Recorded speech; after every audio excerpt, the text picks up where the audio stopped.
Kalau ditanya tentang siapa yang bikin dunia makin kacau pasca agresi habis-habisan Hamas ke Israel dan begitu pula sebaliknya, halayak awam mungkin menuduh Amerika Serikat sebagai dalangnya. Tapi mungkin banyak yang gak sadar kalau ternyata benda inilah yang merupakan cikal bakal pertempuran berpuluh-puluh tahun ini. Benda ini bukan secari kertas biasa, melainkan merupakan deklarasi Balfour.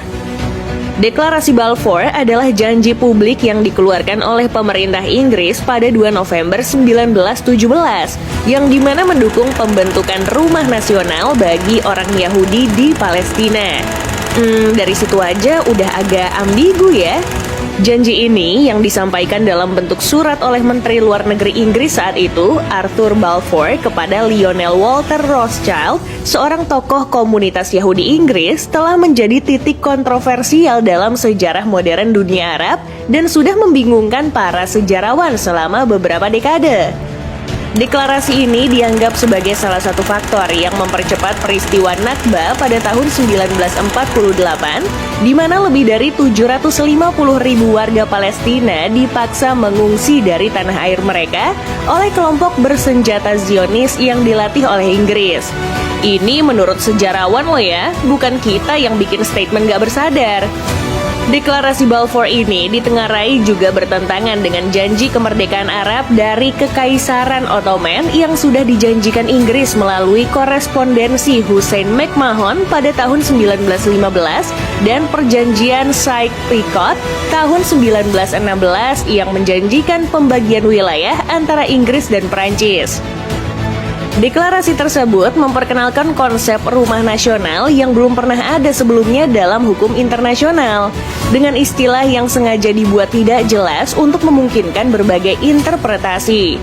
Meskipun deklarasi Balfour menyatakan bahwa tidak boleh ada tindakan yang merugikan hak-hak sipil dan agama komunitas non-Yahudi di Palestina, pada kenyataannya mandat Inggris memfasilitasi pembentukan infrastruktur dan pemerintahan sendiri bagi komunitas Yahudi, sementara orang-orang Palestina dilarang melakukan hal yang sama. Sejarawan mencatat bahwa Inggris tidak sendirian dalam tanggung jawab atas deklarasi Balfour, dengan Prancis juga mengumumkan dukungannya sebelum dikeluarkannya deklarasi. Akhirnya, kebijakan ini membuka jalan bagi pendirian negara Israel pada tahun 1948 yang menandai awal dari konflik berkepanjangan di kawasan tersebut. Secara teoritis, karena yang ngeluarin statement ini adalah bagian dari pemerintahan United Kingdom alias Inggris saat itu, ya idealnya mereka lah yang bertanggung jawab.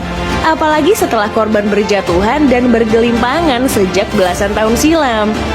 Belum lagi, Inggris adalah salah satu negara yang punya power di tatanan dunia. Bukan hal yang sulit untuk bikin statement pemicu perdamaian. Ya memang, Menteri Luar Negeri mereka sedikit banyak sudah merilis pernyataan yang mendukung kemerdekaan untuk kedua pihak. Kalaupun jalur diplomasi masih nggak begitu menolong, di atas kertas kekuatan militer Inggris juga luar biasa. Gertak sekali, Timur Tengah bisa kicep.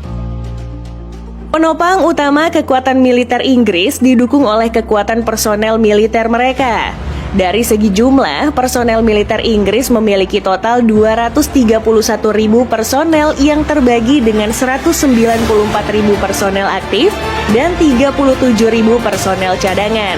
Jumlah ini mencakup 0,3% dari total populasi negara tersebut yang mencapai 67,7 juta jiwa. Menariknya, jumlah pasukan yang terdengar sedikit ini sebenarnya bukan tanpa alasan, karena Inggris memberlakukan wajib militer ke seluruh penduduknya. Jadi, dalam keadaan darurat, jumlah yang sedikit ini bisa mendapat bantuan dari warga sipil. Jumlah yang sedikit dari personel militer Inggris juga ditengarai ketatnya sesi rekrutmen dengan beragam syarat dan pelatihan. Makanya jarang yang bisa lolos meskipun punya uang. Tapi bicara soal personel, tentu kita nggak boleh melupakan pasukan elit Inggris, yaitu SAS atau Special Air Force yang didirikan pada tahun 1941. Pasukan ini merupakan kelompok kecil yang terbagi atas 3 resimen. Resimen London cuma 21 orang, Resimen Hereford cuma 22 orang, dan Resimen Birmingham cuma 23 orang. tugas dari pasukan elit ini ada beragam, mulai dari menanggulangi aksi terorisme, gerakan intelijen, perang gurunung, dan operasi khusus.